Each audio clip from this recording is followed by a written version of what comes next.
Let's head out to NewsNation's Nancy Liu, live there at LAX. So, Nancy, what do travelers need to know there on the West Coast?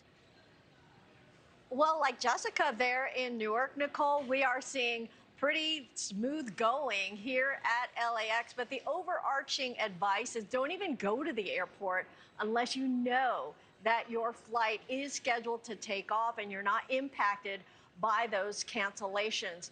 But here's video from less than an hour ago here at LAX, which is impacted by about 50 flight cancellations in and out today.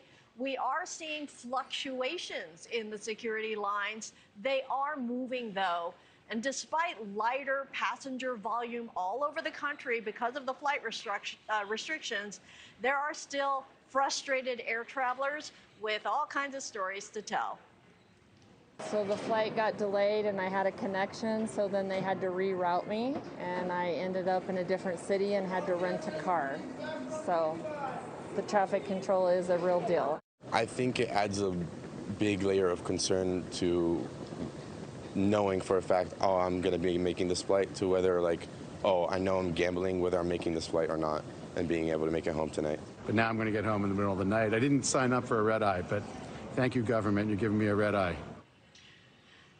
Now, major airlines are offering refunds and rebookings, and those on-canceled flights, you should be notified in advance, with carriers providing information on the next steps in the process. Keep in mind that with shutdown-related staffing shortages, airlines are not generally required to provide any meals or hotels or alternate transportation, and many holiday travelers are now in wait-and-see mode because of all of this. And already, AAA anticipates even more people plotting road trips for Thanksgiving or not traveling at all.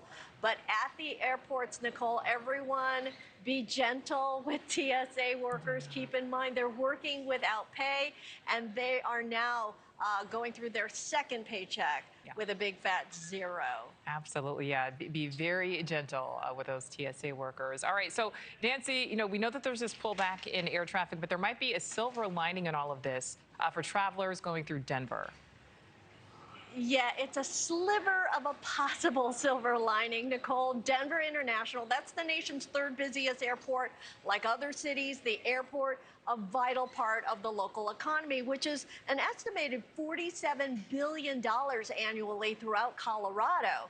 So Denver Mayor Mike Johnston has proposed using airport revenue to financially support local air traffic controllers, and then later request federal reimbursement after the shutdown ends. But he says the city has yet to hear back from the Trump administration on this proposal, and that is separate from the flight reductions now in effect. And Denver is among the 40 major airports impacted by the FAA mandate for flight reductions.